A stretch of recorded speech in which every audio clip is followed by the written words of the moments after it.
Welcome to the Iron Table, where iron sharpens iron, so should men sharpen men.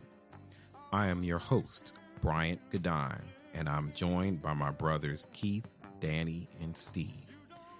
We're your waiters, serving you accountability and truth. We now bring you to our program, already in progress.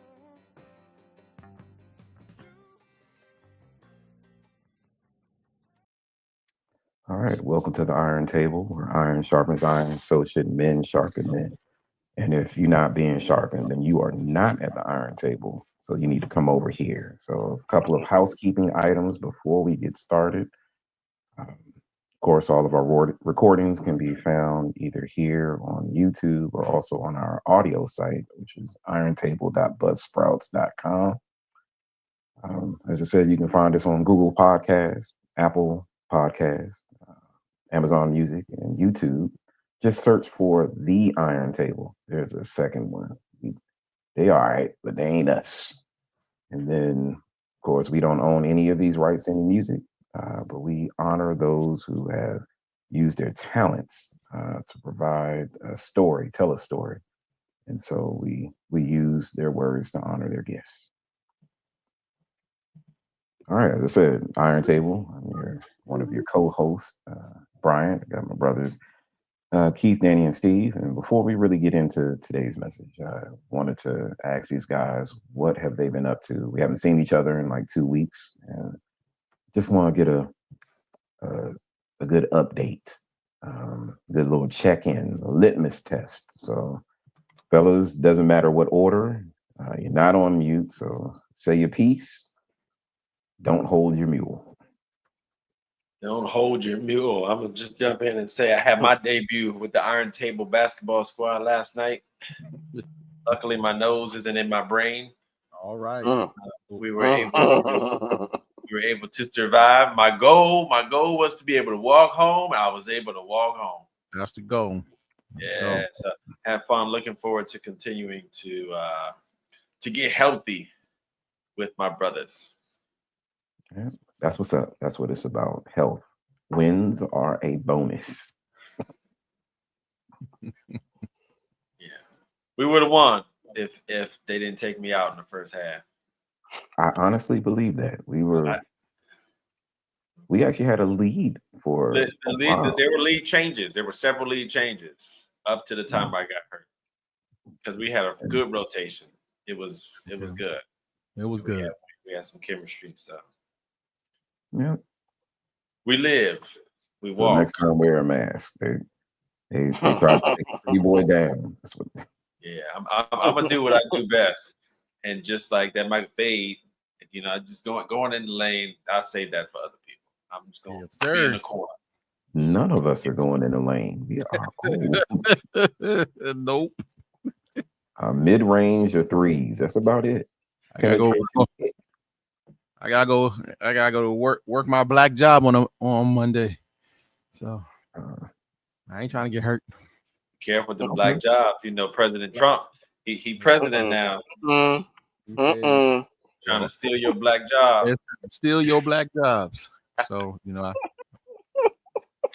as the only government worker on this, I feel like I'm on an island by myself with you three. No, man, he coming for y'all too. He is cutting government. He laying people. They laying people, planning to lay people off left and right. So whole departments. He touching everybody. Yeah, you ain't safe. Well, take it one day at a time, right? That's right. Trust in God one day at a time. It's going to be what it's going to be.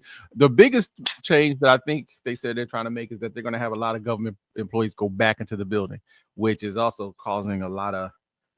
I get it. If you've been in the building, if you've been out of the building even before COVID, but mainly at the start of COVID or during COVID or after, you just been at home working from home for the last 4 or 5 years, and they now tell you got to go back into the office. Oh my goodness, I don't know if I could do that.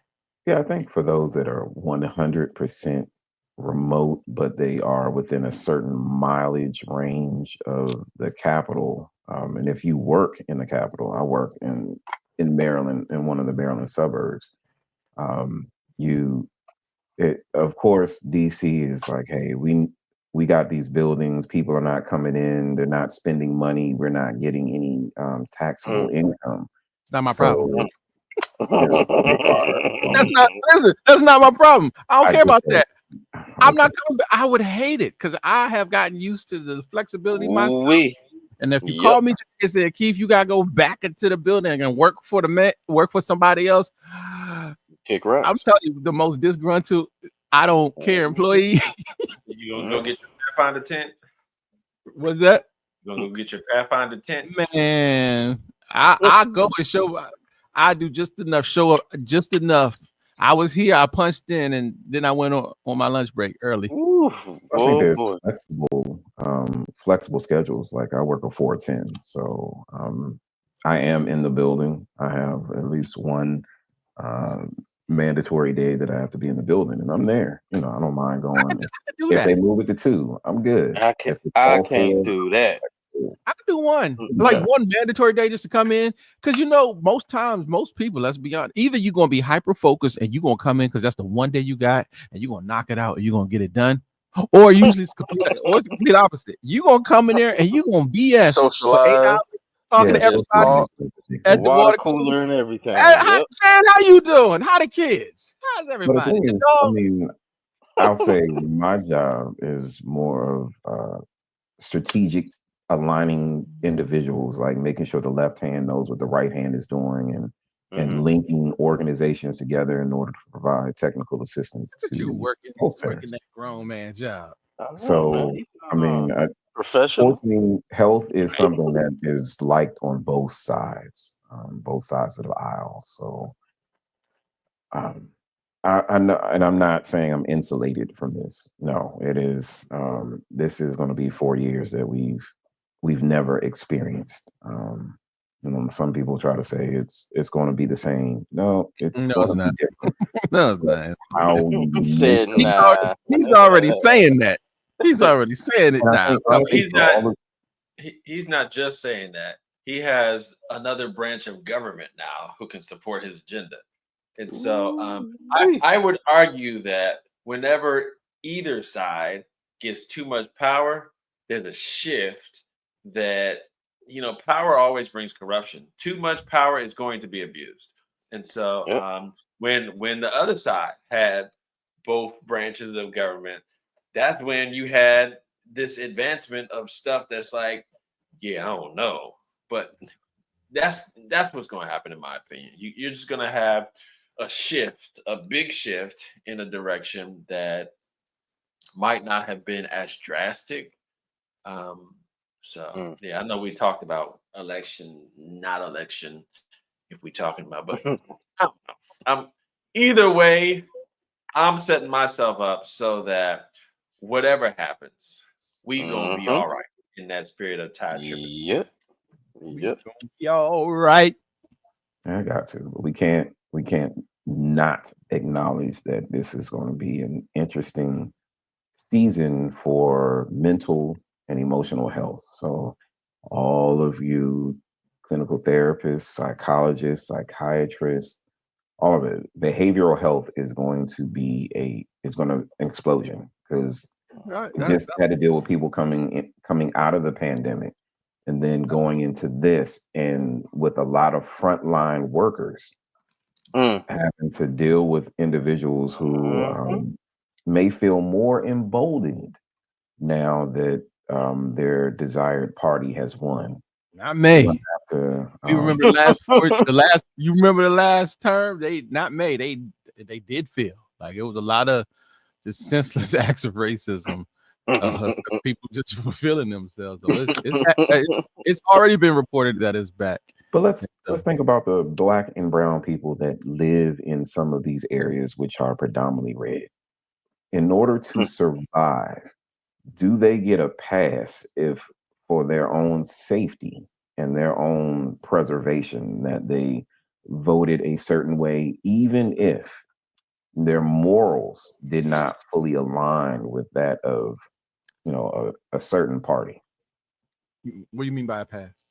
I mean, like, at one point, what was it that first it was Black men that were being targeted because Democrats didn't win. And then when data came out and showed like, no, it was probably like 20% that didn't vote, blue. Some of it quieted down because I remember I saw a video of all these black women that were just like, black brothers, F y'all. Y'all didn't do what y'all were supposed to do. Y'all let us down. Y'all hurt our feelings. And so if you get hurt, die. If you ain't gonna be no GoFundMe's, ain't gonna be no, and that isn't that all women feel this way, but the fact that not winning brought out that level. And I'll say this: that one party is willing to do something erratic if they did not win. Another party is willing to just kind of sit and hide and say stuff, like I'm gonna say this and then I'm gonna get back. Like, I mean, I give it to the Republican Party. I may not agree with all of their views. There's certain things I think is cool. Same thing with the Democrats, but at least Republicans, they are willing to. They're fanatical about their belief system. Where Democrats are, we're we're peaceful. If it doesn't work out, we'll be okay. But in closed doors, we are saying stuff, but we're not in a position to put I'm gonna say, yeah, I don't know about that.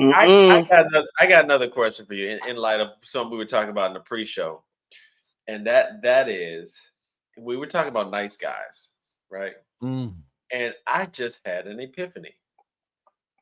There is in our political climate, there's the nice guy, and then there's the jerk SOB who's just like, and interestingly enough, who is America choosing? America ain't looking for a nice guy. Like not no more. And we have, I think there's a lot of different nuances about it. But my question is, how much goes into like why more people, and we're talking about the popular vote as well as the electoral college, that we want this man, the one who's a convicted felon, the one who is a notorious pathological liar, the one who, I mean, do we need to keep going? We can Alex, we can keep going. There's bully, narcissist, childish, like insecure. We want this. It's not about the person. It's about pockets. And people's pockets I don't know, because these people are loyal to the individual. Like the party, nobody cares about the party. The party, there were so many people in the party that says we cannot have a Donald Trump. We cannot have we cannot. And then everybody ended up dropping like flies. And it's just like, okay, he's the nominee. All right. He's the one that the people want. He's the proverbial equivalent of give us Barabbas. I'll get ready to for what? Oh, we know he's a murderer, but we want Barabbas. Like this man is a convicted felon. And I would argue that the reason why people are selecting this man is because everybody knows he ain't nice. Yeah. And that's why I say everyone, I'm talking loosely, but civil, I think that every one of us have what I call nice guy syndrome. I was telling you guys in the pre-show that I'm in the middle of reading a book. It's called No More Mr. Nice Guy. And in this book, it's talking about a lot of how a lot of men are having problems in their interpersonal relationships. 3 of us have experienced divorce. We talked about that last episode, which is when we went into marriage insurance. Every single one of us has gone through all kinds of nonsense. Yep. And I would attribute much of that to the fact that at one point in time, we were nice guys who believed that being nice, life is going to reward you. Because nobody wants a jerk. Nobody wants that. And so nobody wants that. And in reality, we know that a lot of times girls choose the bad guy. the bad boy, the one who's just all kinds of just toxic, Right. dysfunctional. And the book that I'm reading is arguing because it's exuding more of the masculine traits than you are. A woman doesn't want somebody who's like another. Even people who are in same-sex relationships, you have one that's going to have a lot of masculine energy. Masculine. Yeah. Point blank. So I don't know. I don't know where I'm going. I kind of hijacked the microphone here, but No, I mean, today is free flowing.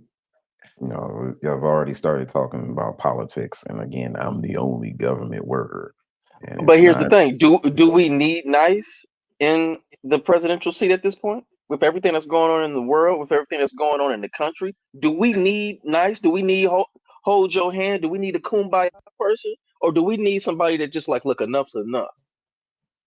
X, Y, and Z. I guess it all depends on, are we at this point, is America about self-preservation, or is it about the collective?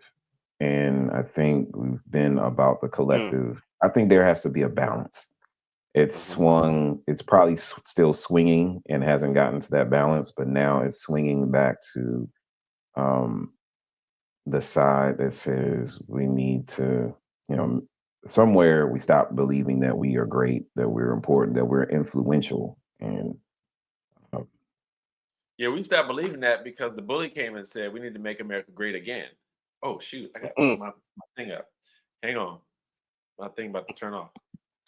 yeah, Make America great again, huh? So, but here's my question to y'all too: when if y'all see a MAGA hat, or if y'all see somebody that says they voted for Trump and have the the signs and the stickers for Trump, do you automatically think that they're racist? I mean, how do you guys feel about that? Okay, gotcha. I don't, because there's a everyone has lot of choice. people that feel like if they see that MAGA hat, you're just automatically racist, or even if you don't support Trump, then you automatically don't like white people. You know what I mean? It's a lot of people that have that mindset that are thinking like that. I think I don't think that's always the case. That's because that's what a lot of them have been told that. Just like people who did not vote for Vice President Harris. If you didn't vote for her, doesn't make you a person who hates black people or minorities.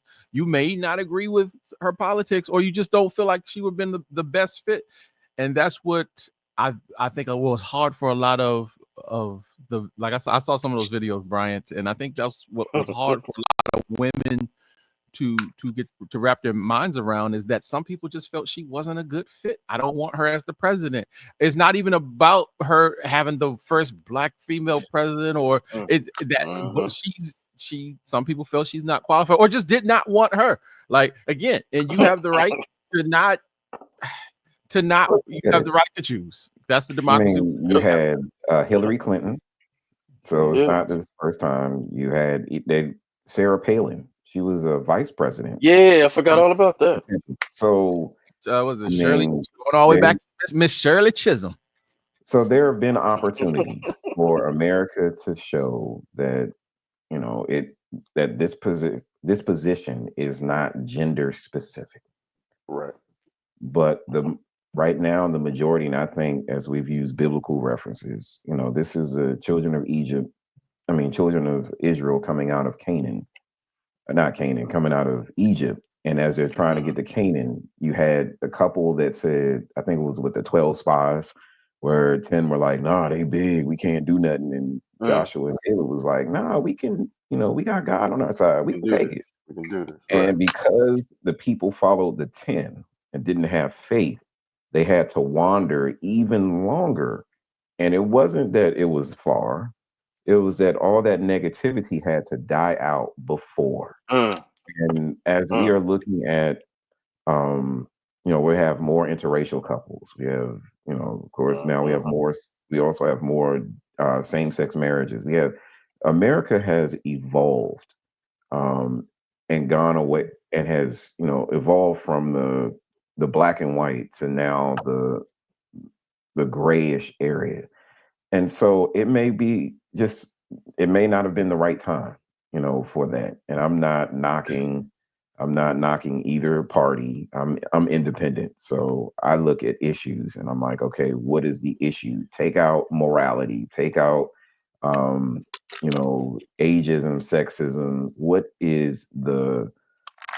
Which party affects my bottom line or my values, irregardless of who's up front? Because there's some red issues that I'm like, yeah, that makes sense. You know, if you're trying to get individuals off of living off of like poverty and welfare and reestablishing, you know, self-worth. And I mean, like, why would I want to work hard if you're going to give me more to not work?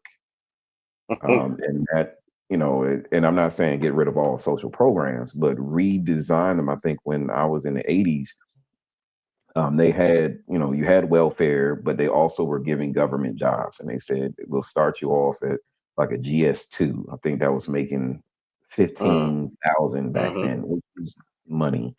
But each year evaluation, you would get more. You come a 3. So then your federal assistance would shrink, you know, in order to make things. And then and some of them made it up to, I think it was like a GS11. So at that time, it was probably like 60 something thousand.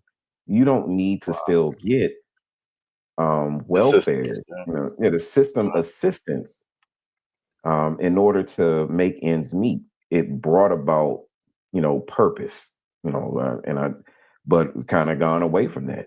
Well, And that's a program I would like to see come back. But you know, again, take out the feelings and the emotion. And if you look at the bottom line, you know, that's how you should approach elections. But we all know it's popularity. It's who can the shock value. We're not America is not moral. You know, our moral compass is not true. It's there, but it's not true.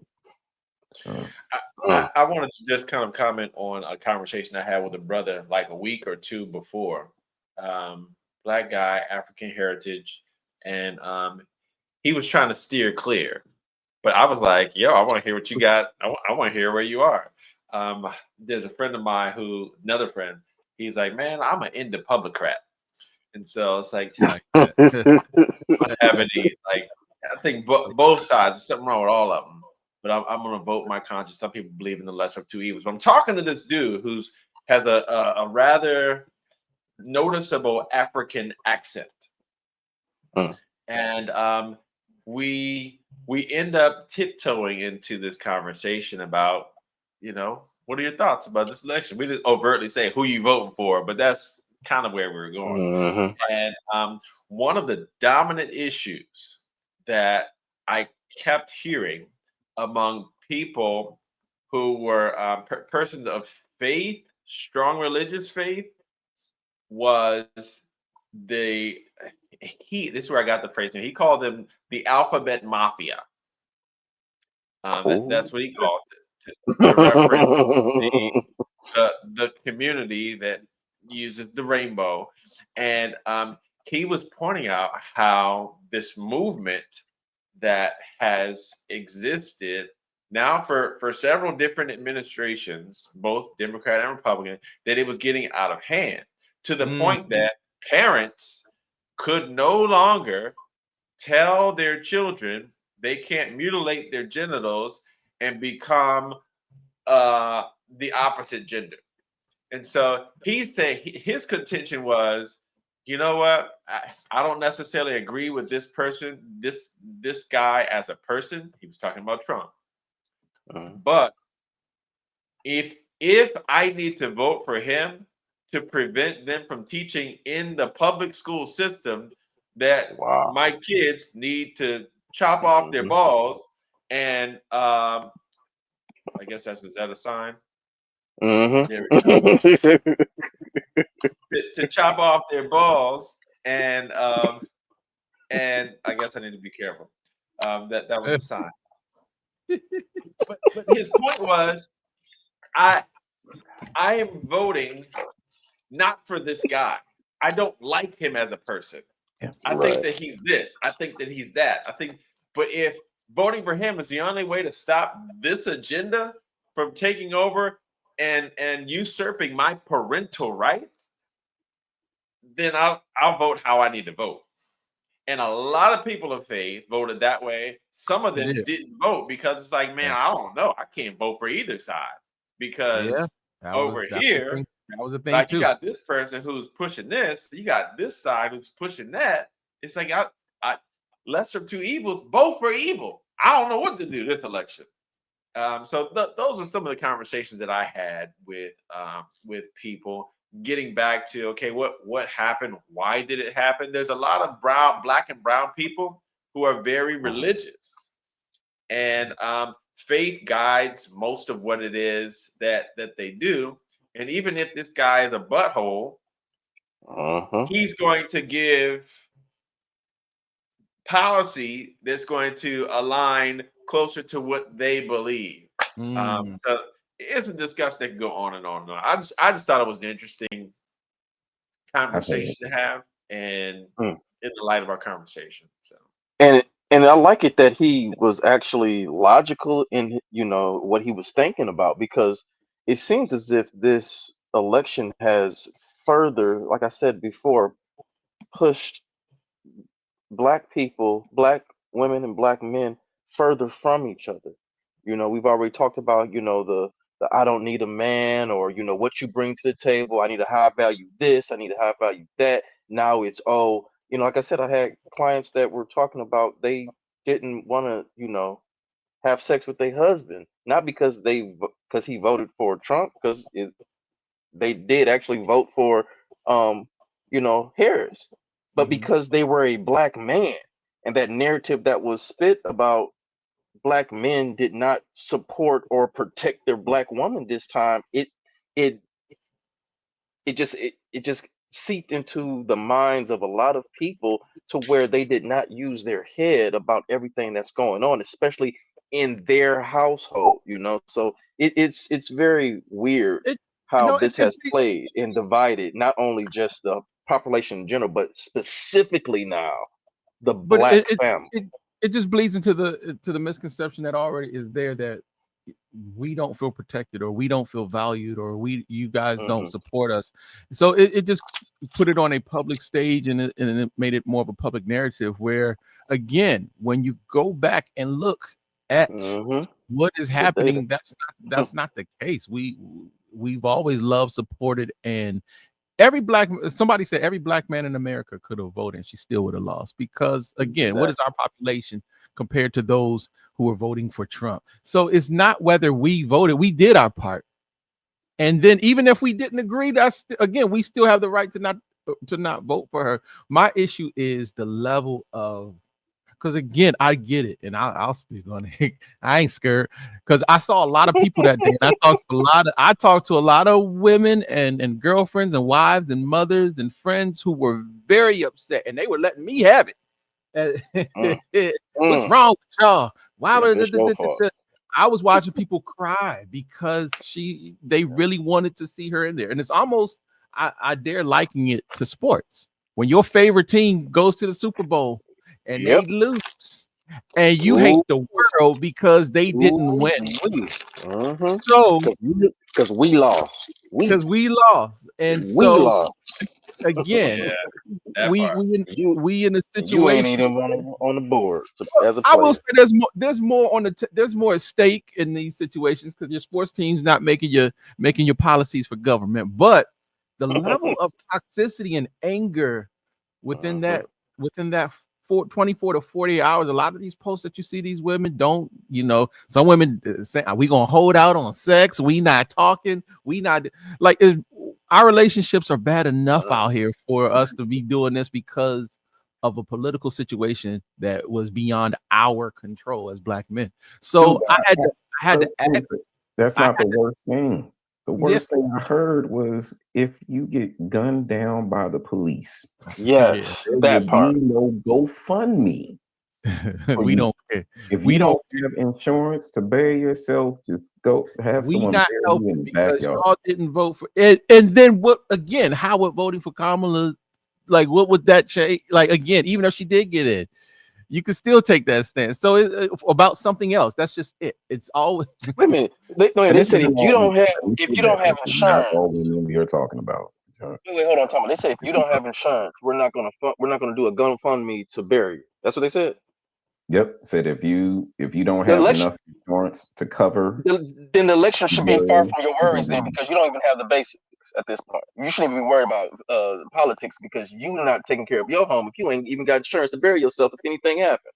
So this is again. No, they were saying they were saying if a black man gets gunned down, that we as black women are not supporting the burial, and we're not supporting the family. Ain't gonna be no tears, y'all didn't vote for Vice President Harris. Yeah. Who else is saying this? What other community is saying this? This is so. Oh my God! It's the same women that are divorcing that are in these marriages that aren't working. I'm just telling you. We're not.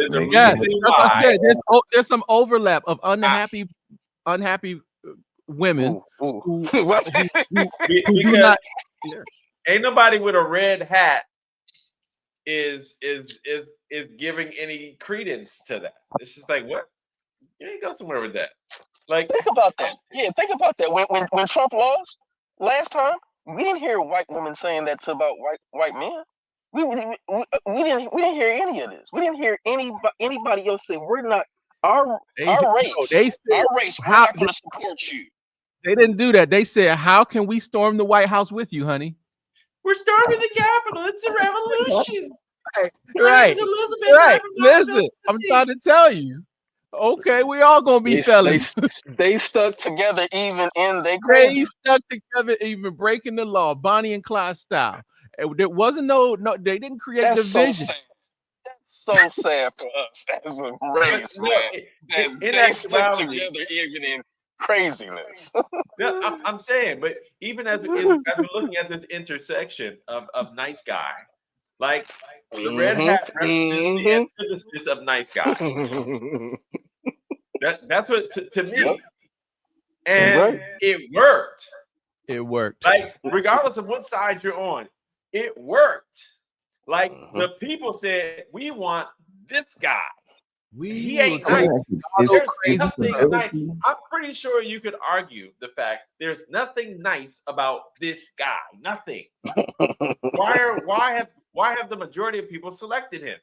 What is it about this other ideology that's like, yeah, nah. So is stability, being stable as a man, not an attractive thing? I'm not arguing that. I'm saying that the aspect of niceness. So like we're all. Hey, has anybody ever called you a nice guy? Let's just start there. Yeah. Okay. All right. Okay.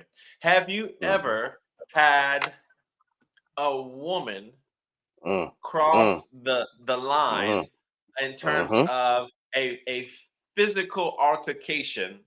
Amen. Has happened to you? Has that ever? Has anybody here not had that? Because she knew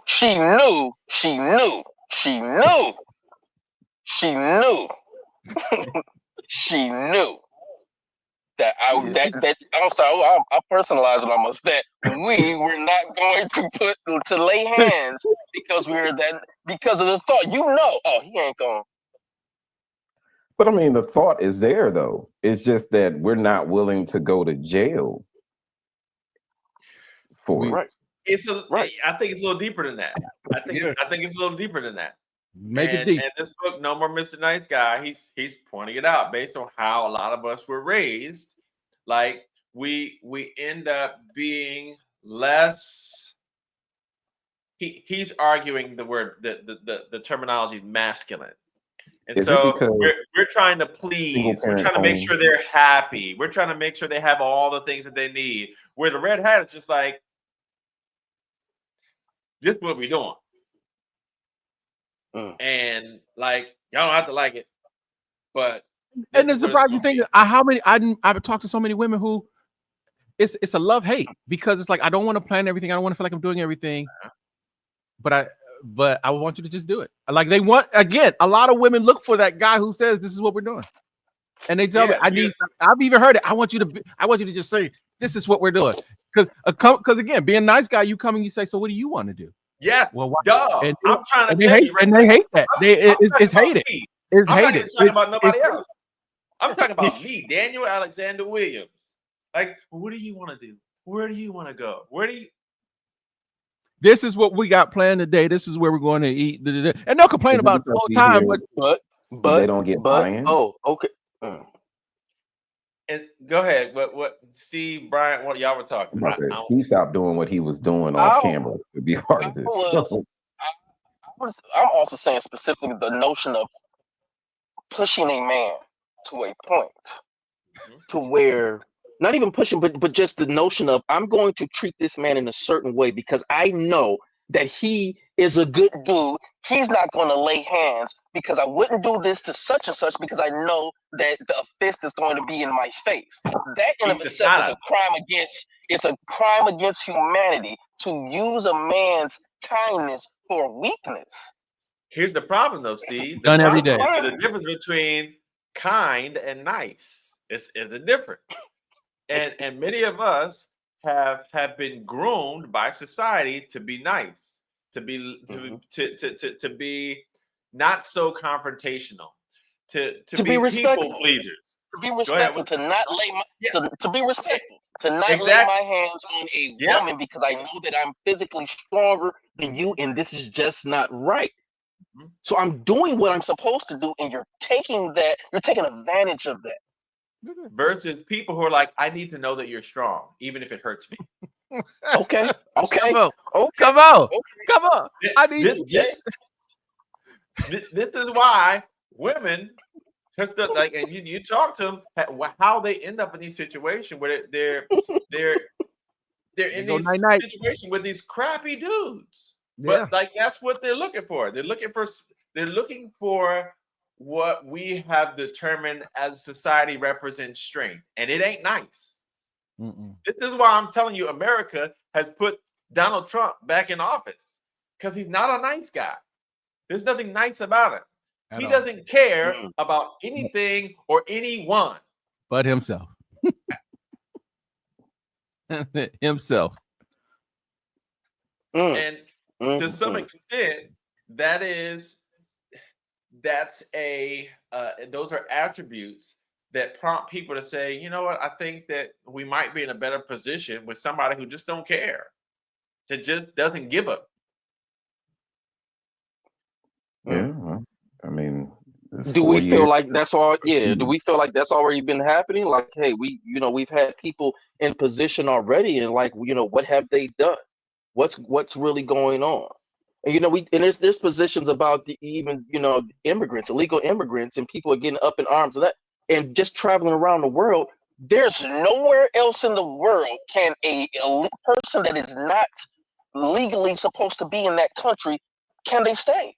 That's just, and there's nowhere else in the world can you do that. You can't do. Look, Canada is literally across the street in Michigan.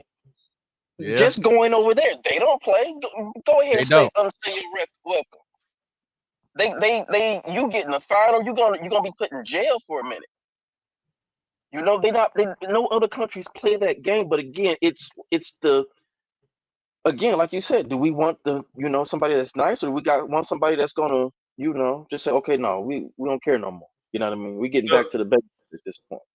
So my question is, what's wrong with nice? What's wrong with nice? Three of us have been divorced. All of us have been labeled nice guys. What's wrong with nice? And how is it that a flashback? Oh my God. How is it that lay it out there, Steve? Lay it out there. I can't. How is it? I can't. I got my pad. I would literally just say there was a point in time where I specifically said, please, I just don't. I said it like this. I said, please, can we not talk about this? Can we just take a break? Please.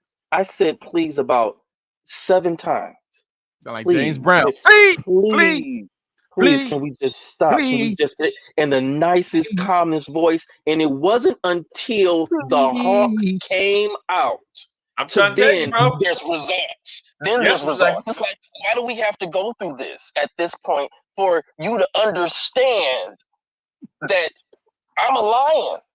She knew what she was doing, Steve. I want you to know she knew exactly what she was doing. She's like, I want the I'm upset, so he needs to be upset. Even if that masculine energy puts me in harm's way, that's what I need. in order to But feel that's safe. crazy because not only does it put you in harm's way, but it puts the whole family in harm's way because at the end of the day, the police can come and haul them behind to jail. And guess what? Now, depending on how long I stay in jail, I lose my job. Now I lose my job. Guess what? I lose this house because you can't afford it with just because we did it on. You see what I'm saying? Like it's that whole snowball effect to where you're not thinking about the choices that you make when we are just in the lines of trying to respect each other. No, I just need you to hear me right now. I just need to feel Okay. like, Okay. All right. No, I got to talk about it now. I gotta. Okay. All right. All right. You know, sometimes when we choose violence, remember I said that word, choosing violence. Choosing violence. We're choosing to have, and I tell couples this all the time, pick your battles.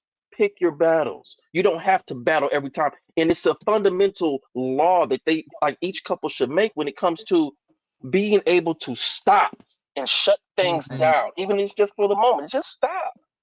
Yeah. Practice the art of stopping. Just No, chill, couple. stop. They. It's hard. Once some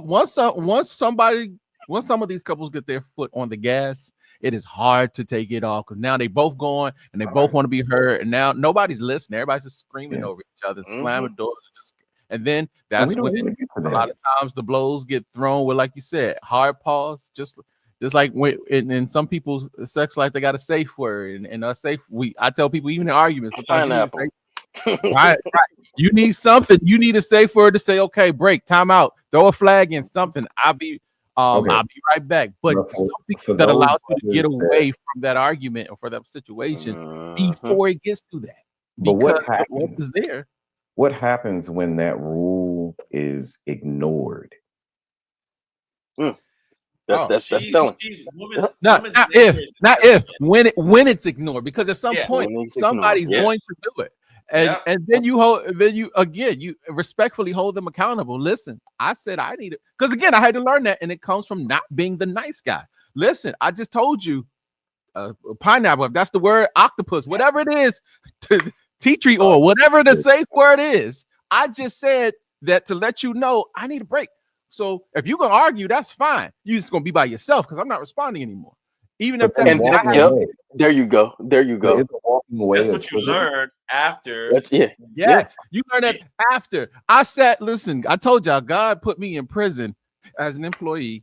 But he put me in prison working with domestic violence groups, and I'm listening to these same men who are no longer free because they made one decision. So I'm going home. Dealing with this stuff in real time, and I'm like, all I'm thinking is, I'm not wearing orange. I'm not for this. Now for my kids, I'll wear it all day, but I'm not going to allow myself to get sucked into something that's going to cause me to lose everything. So, and I would hate myself for it. So learning how to control myself first, because again, I can't always. I will say this. Now, you can't control other people's actions, but I will say this. Learning how to control myself did affect how other people acted, because once they saw that these triggers were deactivated, either they had to try new ones or they just stopped. And that's human beings. They give you the middle finger on the highway and you respond with nothing, and y'all going back and forth. It's going back and forth. But when they give you the middle finger and you say, praise God, my brother, thank you. I needed one of those. Where did you find that one? I did. The Lord has been with me. The Lord has been with me. I said, thank you. Just that right there. I apologize I followed some folk home for the middle finger. I've come a long way. My point is, again, that got your head blown clean off. That could have got your head blown just dumb. Just dumb. But for no reason. Balance then. There is a balance. There's a time for everything under the sun. There is a time to be a nice guy. Yeah. Because some that diffuses, the Proverbs is full of it. It diffuses so much foolishness. F you, stupid. Thank you. Thank you. Okay, so let's I'm gonna play devil's advocate. Play it. The world says that being a nice guy is bad, but if biblical principles say that there's more niceness, now I'm not saying more niceness than it is about, I know there's a time and a place for everything. Thank you. But most of the time, if any type of negativity was And Christ's model was replaced with a kind word, Sometimes. meeting the immediate need, but he did hold them accountable. So Listen, stop painting my Jesus as this little blonde Thank hair you. who put up with everybody's nonsense. Because made it read the up. Bible, he did not. He did not. He came for some people. Your daddy's a liar. The Flipped over father, the tables. Yeah, I was just reading your that. daddy's the devil. Yeah, I just And the reading devil's that. father lies, and you just like him. You're just like your lying daddy. That's basically what Jesus. You just like your lying daddy, the devil. Yeah, if you read, I was reading John 8 and John 9. The whole thing, 5, 6, 7, 8, 9. And when you look at it, you see that Jesus was smooth, but he wasn't a pushover in any respect. To the point that they got so furious with this dude that they picked up stones and they was about to stone him. He's just like, hey, what you want? and he walked right through him. What you want to do? They were so mad. They were so angry. Jesus was he was not confident in fancy himself. pansy, this little hippie with a lily, with picking lilies with his friends. He was a man's man. So two things. All right. So Jesus had the power to eradicate, I'll use that strong word, just put down his oppressors. But even in his strength, he was stronger by not using his strength. So being nice in that sense is, not using the strength that we have in order to achieve our own personal agenda, which might be self-preservation. It's about, again, what is the final agenda? His final agenda was getting to that cross and dying for our sins. So there were certain things that he could have done that he chose not to. Now, I want to go back to something where we conditioned, because I just brought it up about, more themes in the Bible was about being nice, compassionate, understanding than it was about, putting your foot down. And even though God is a God of rules and order, you cross them. It's not always I'm going to punch you, slap you, whatever. I'm holding you accountable. We were taught only one side of God. Yes, I agree. And being taught only that one side of God had us emulating God-like tendencies, just turn the other cheek.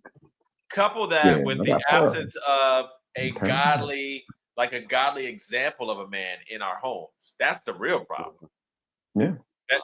That's what's caused more damage than we could even calculate or measure. Because we don't know. Yeah, we don't know. Yeah. We didn't know. And not only do you not know, but then you got somebody over here telling you it's like this. Happy wife, happy life. Oh, okay. Just make her happy. And it's the dumbest thing you could ever do.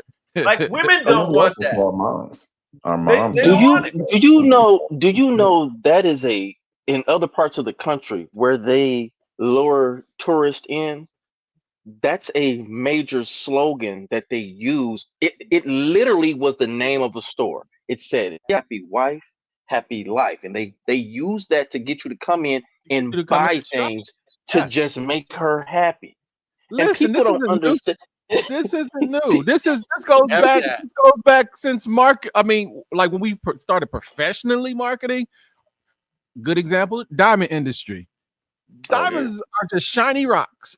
But this whole industry got women to convinced that if your man does not give you this when he proposes, he does not truly love you. Like, and if it's not this size, this grade, so when they sell stuff, think about it, because I had all these marketing courses. When they sell stuff, they don't target men. Why? We might buy one thing, like we buy our car, we buy ours, whatever it is you into your electronics, you buy it, you go sit down.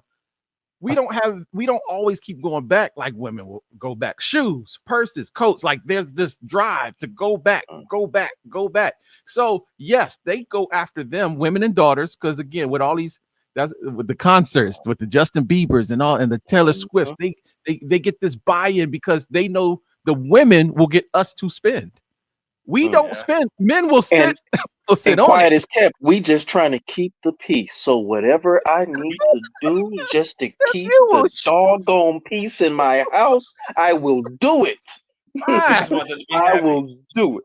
I just just want want you my to be little. happy. I just happy want now? my little piece of And, space, and you to and, be But happy. we are and not I don't know about the y'all, but source in of their terms of the happiness. demise of my marriage, it was like, is she happy now? Is she happy now? Is she happy now? Until I figured out, hold up, am I Hmm. happy? Exactly. And I, Exactly. that right Exactly. there bled into so much dysfunction from Mm-hmm. me. Like that came from me because I didn't have that healthy example. I didn't Yeah. know. I was shooting at a moving target in the dark with a blindfold on when it came to exuding true godly masculinity. And I'm still learning, which is why I'm reading Yeah. this book. Yeah. And Yeah. so And it's then, like, and that's how you know if you got a good woman or not. Just ask her. Hey, just tell her. Just go to a woman, even if you're not. Just to see what happens. Just ask her. I'm not ask her, but just tell her. Woman, whatever your woman's name is. I'm not happy. I'm not. And just say that. Just say I'm not happy. If she starts questioning you about, hey, how can we do this? How can I help you? X, Y, Z. You got a good woman. If she flips it back on her and why she's not happy, we got a problem.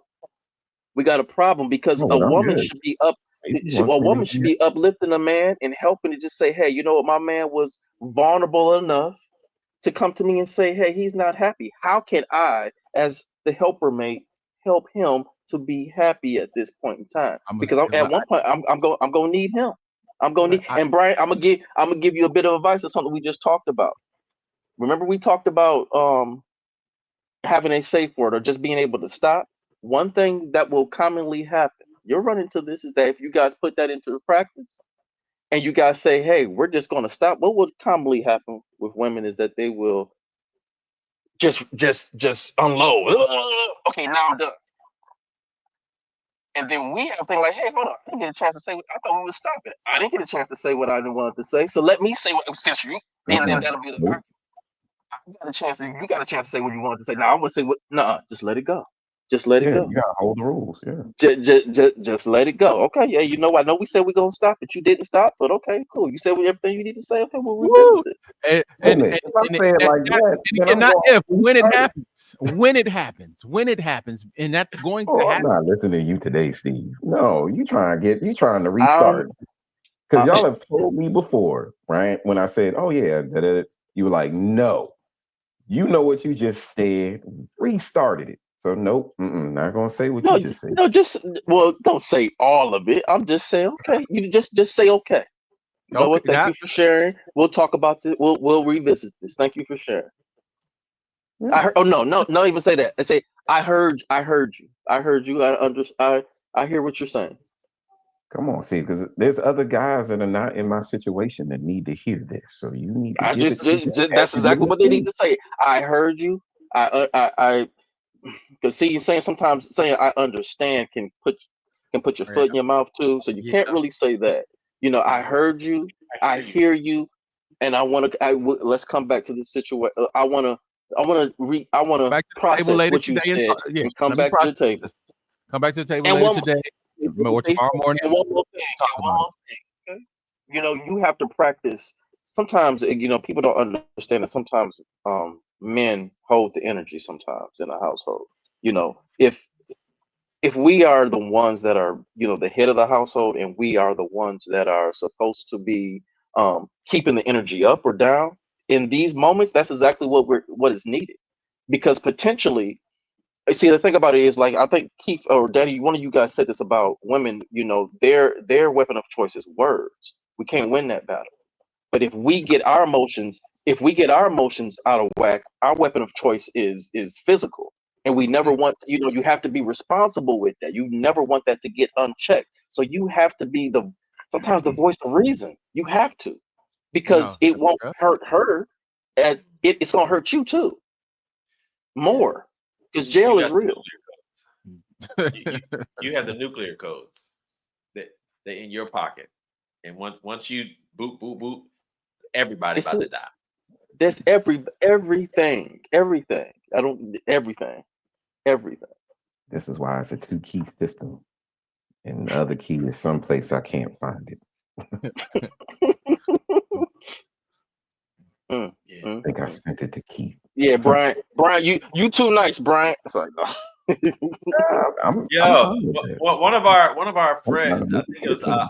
Ase. Is it Ase? I think yes, Ase. He wrote a book about the difference between kindness and niceness. I haven't read the book, but I thought it was an intriguing title Mm. about this difference between being kind and being nice. We're never ever in the Bible told to be nice. We're not told to do that. Mm. Like niceness denotes that you like a doormat and you just gonna let people walk all over you. Oh no, Kind I'm fine. recognizes the need to have healthy boundaries in place so that even when I love you and I'm letting you know I'm gonna die to save you, there's gonna be an angel with a flaming sword that's just like, yeah, you're not coming back over here no more. No, Nah, yeah, no, you got to stay out. You again, you out, you over there now. So I, yeah, I will say this, because even when people, it is hard. In breaking out of that shell, people will still expect you to. Mm-hmm. They'll expect what they know, and they're gonna be surprised, and they're gonna challenge it because as a recovering nice guy, I do have people come to me and they ask me for things with the expectation that they're gonna get it because oh he'll that's Keith, he'll do it, he'll do no. I can say Jesus. I can say no. The funny thing is, I still got some ways about, because I will say no with a smile on my face, just as nice as can I borrow the car? No. Ooh, I haven't Dad, developed that skill yet. I'm still learning. Ooh, Dad, Jesus. can I have some butt? No. Or if it's something I don't want to do, I can look at Mhm. an employer. We need you to come in and work 25 hours. No, I'm not doing I that. quit. Right. Yeah, that's Steve. Quit. I'm not coming in. I quit. Nope. But no, I've gotten to a place where I can say no, and it's almost unconvincing at first for some people because they're confused. You're like, because the no didn't come harsh, the no Not didn't come not angrily. Keith. Not Yeah, Keith. he No, said no he because always. somebody said that. He said no. Yes, I said no. And if I'm not available, I'm not available. If I don't want to, I don't want to, and I don't. But again, that played into some other things. I don't have the guilt of saying no, because that's another thing with nice guys. Sometimes there's things that drive that, like the guilt of hurt, disappointing others, or Yep. not showing up. That's Or what the book is talking Or about. you'll, No more. yep, I or live you'll find yourself just lying, just to yeah, not say no, just lying about It, right. something else. it talks So about that. Hmm. So no, being okay with your no, being okay with shoot. As the older I get, self-preservation. I want to take a nap too. Like nap it, protecting or I your just peace, I yeah, want protecting to your take a peace. trip too. I want to take a trip too. So It's just so like yeah. Mm. So you get put in a place where you have to say no, and you have to make tough decisions, and it requires you not to be nice. Some people are exploitative. That's why they look for nice guys. Narcissistic women look for nice guys because, and men too. they attract each other. They attract each other. Yeah. So there you got people who are looking to prey on what they perceive as your weakness, your niceness, your kindness. I can have whatever I want from this person, and they'll do whatever I want. And no, you cannot.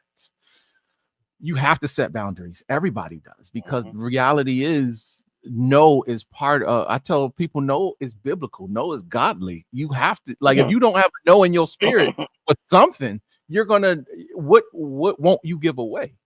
And I'm again learning what God, when God says share, Jesus says share, and be willing to sacrifice. Again, there's some limit. I mean, again, there's some balance to that.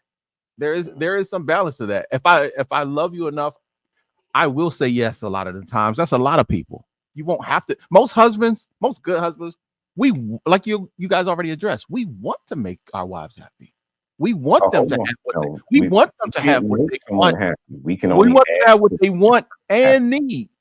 But with all of that, there is still a line where there is a no. Because if they came, I don't, and there has to be. There has to be, and it's biblical and it's godly. What we saying, Or Brian? even No, I not was even saying, saying not even saying no, just saying enough, enough, enough. Sometimes it's no, not you even a can't no. It's have sometimes it's just saying enough is what's needed. Enough. No more. No No, more. nemas. No more. Brian? And Enough. okay. So, I mean, I created this iron table. I'm gonna say something. No, say, I was just gonna say that we have to remember that we are not the source of our significant other's happiness. We Mm, add to it. And if there we go. someone isn't happy inside, on their own. It doesn't matter what we do. We will not be able to, we don't have the ability to sustain anyone's happiness. It grows. Point them back to God, Jesus, whatever higher power they believe in. But as men, we are, and it's like we're the icing on the cake. We are not designed to be the cake because the flavor changes as their needs change and grow and evolve. So we, and I had to learn that. I had to learn that in the previous relationship. I can't be your end all be all. I don't have the emotional strength. I don't have the mental strength to do that, and that's okay. So a lot of brothers, if you're out there listening, you are not the source of her happiness. You are At just all. in addition to At it. all. And once you accept that, you may move a little differently. And those no's might come, the self-preservation might come, but we're probably more kind than nice. Just media has said more that nice is the overarching umbrella when it should be kind is the overarching umbrella. But that's it. And I'm it doesn't, and it don't matter how good that icing is, because if that cake is rotten, spoiled, or if it is missing ingredients, and ain't nothing that icing can do. Ain't nothing that icing can do to make that cake taste good. Nothing. Woo. Okay. Man. Somebody Nothing. stepped all on this cake. Nothing. Nasty cake. I didn't step on the cake. I was just the icing. The But cake is dirty. there's nothing I could have done. The cake done fell on the floor. The dog done pissed on it. Okay. And it's I mean, but icing, I'll say icing does change a cake though. It can take it to the next level. if you had a piece of pizza that's so good, but then the dog came and took a dump on it, would you still eat that pizza? Why is the pizza on the floor? Exactly. And you don't eat a pizza off the floor too either, right? No. Ain't nothing you can do about it. It's on the floor. Now, if you 5 guys seconds. is and I will say it is hard. It's hard for a lot of women to figure out what it is that makes them happy, because they don't know, and they a lot. And when I tell you from couples counseling, get married with the hope that will now Jesus. make them happy. They do bring that. Well, remember, they're bombarded with media telling them that your happiness is based on this thing, and then you get it, and you see another commercial saying, "No, wasn't that one? You need this one," and there's just constant. That's why chasing infinity, chasing forever. And so, what do you? Chasing forever. It leads to a whole another conversation. But what do you do? Because now you are in a relationship with somebody who's looking for you to be the end all be all, and they are still trying to figure some things out. And now you're getting blamed for their unhappiness when, again, you see it's not me, it's you don't know what makes you happy. Recognize those red flags before you jump into a marriage, because now never mind. Let me stop. Let me stop. Yeah, the flags don't automatically pop out after you get married. They are there. It's like Minecraft. But you don't know. We just choose to ignore it. We choose to ignore it. And there's also a scientific thing that I have where you can tell if somebody kind of nuts just by looking at the eyes. We're going to have to go through that again. Just look at the eyes. I believe that. I look at eyes. But I will say this. I will say this because I've seen a lot of this recently. But one guy actually had I'll put it this way. Because I've seen this with couples where, because there are a lot of wonderful, nice women who just want to get married, they will play a role, Academy Award winning role. Oh, God. Married, knowing, so they will do things. I mean, they will do things to get into this relationship. So these red flags that you're saying you should see, a lot of times one guy called it out. I'm seeing, my caution is that when I get married, the true self, and it does Ooh, happen. The true self will show. that's Even so even though scary. they waited like 2, 3, Mm, 4 years, and there were signs again. But then once they got married, it's just like Sinbad the comedian said, some things got to change around here. I don't like you with your, I mean, like no friends, no fam, like now that we are married, no friends, no family, no dog, like just no video, like any sense of joy or happiness outside of me out the window. It's just me now. I am doing pretty good. I got a real question. I know we at our past the hour mark, but the real question I have is when you are maybe we need to say this for later, No, but actually, that's when a nice guy has, especially a woman who's crossed the line, whether that's physical, whether mhm. that is sexual indiscretion, is there a path to him being able to reestablish himself in healthy masculinity after Mm, she's been allowed free reign Mm. to do whatever she wanted to do? Like, and if so, what is that path for the nice guys who are out there who have had some of the experiences that we've had, some of which we've spoken to, some of which we haven't? What's that path look like when there's been given free reign to do way more than you should have ever tried to do in the context of our relationship? How do we get to that reset button? How can we communicate to the men who are out there, nice guys who have given too much liberty to these women in their mm, lives to the point where it's destroyed everybody and everything? mm. How do you get back to homeostasis? okay. I got an answer for that. So this is what you do. You do, and then after you do that, you got to do,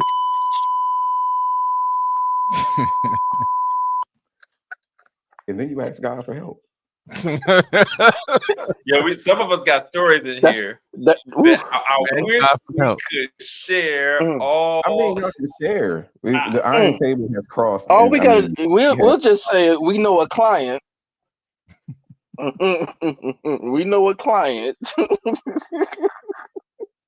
That's a tough one, Danny. That's a really tough one because my first thought process is, you talk about path, the path of least resistance to the front door, because at this point it's it's it, it takes a toll psychologically on a man when you're talking about those particular things, especially a nice man, because now you're toying with, I've done everything that I was supposed to do. I know what I could have done because I see other brothers doing it and they're getting more than what I have gotten out of just being nice.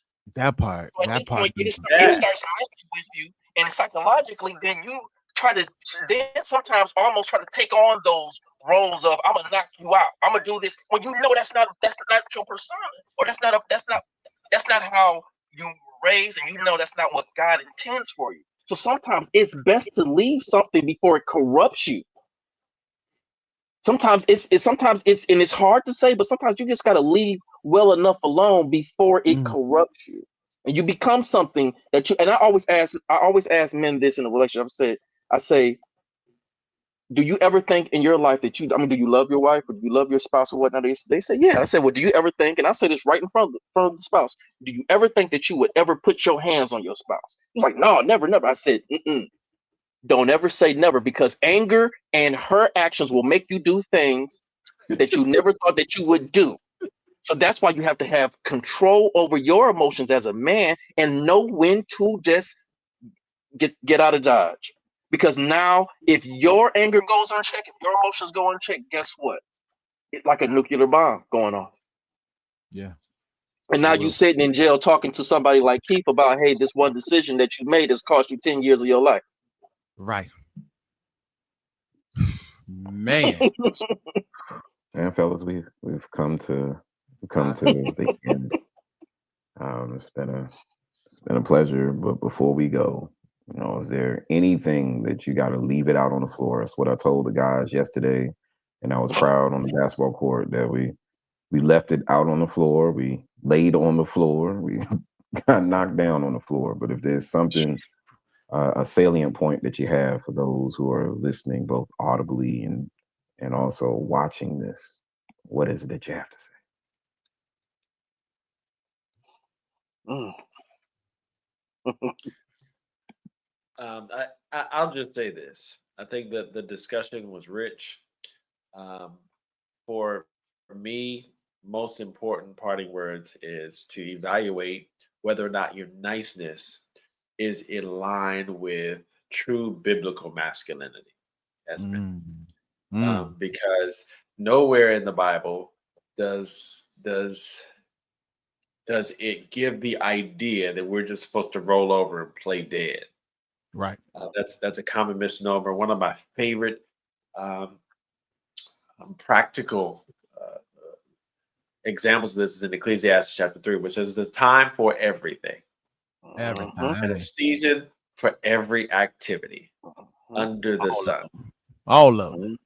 And so, if you don't have the other end inside of you, you need to reevaluate what you can do differently. Otherwise, you will be sabotaging your own relationships. Like in the movie Hitch, where he was he found his girl and she was getting in the car with another man, and he's like, "I don't understand. I love you. I love you." And the dude who she's running off with is like, "Bro, you doing it now. Like you doing the thing." So wait whether or not your niceness is really keeping you away from what true biblical masculinity is. Because even God was like, "All right, yeah, I love you, but like my physical presence, yeah, nah. I'm a." Right. I would piggyback off of that too. Just thinking about what you're talking about. Time for war, time for peace. Um, the world exists in duality. And if we don't have that balance with duality, just look around the world, just how there's the opposite of everything, the yin and the yang for everything. If we don't have that, it's not bad to be nice, but also understand there needs to be some boundaries as well as some balance to being nice. Because if you have more of one thing in anything, it's bound for destruction. Whether you're too nice or you're too mean. You know what I mean? And us as men, we have to understand that there's a very fine line between that can potentially destroy us if we don't have that balance. So just look at duality in the world and just how there's a balance of everything, and that makes the world complete. Final thoughts. I'm gonna pivot just a little bit because I've been talking about this all week, and I'm still going into this next week talking about the same thing. As men, we often focus a lot on everyone, on people outside of ourselves. A lot of us do, not all of us, but taking more time to figure out ourselves. Meaning, why am I a nice guy? How has that impacted me? How has that helped? How has that hurt? Figuring out. We talked about happiness. What makes I know I focus on her happiness, the kids' happiness, making everybody at work happy. But what do I want for me? Because again, we're pretty simple creatures for the most part, but our depression levels are through the roof. Our suicide rates are through the roof for a reason. So there's a lot of things that are not happening, though we know though we say we know this, we're not, a lot of us aren't doing anything about it. So my final thoughts are, while you're learning what makes you nice and what makes you happy, figure out all the dynamics to what makes you tick as a human being and as a person, so we can figure out ways to have a more richer experience on this planet, where it's not just about getting up, going to work, killing yourself to come home and sit in front of the screen and be miserable, and get up and repeat, rinse and repeat, get off the hamster wheel. So that's my final thought. It's time to get off the hamster wheel, gentlemen.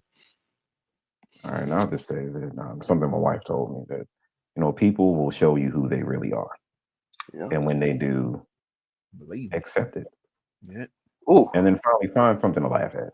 If today, just find something to laugh at. If it's not yourself, find something. Laughter is a great release of tension and angst. But don't laugh at your woman while she's mad. That's bad. Ooh, Thank you. I've done it. I know. Tears don't work here no more. You'll find laughter. Yeah. That Time part. and place. Time and place. Time and place. Well, again, fellas, thank you for your transparency, your honesty, and just the insight. I'm fortunate to have you three as a part of this, and look forward to the next time that we meet. Peace.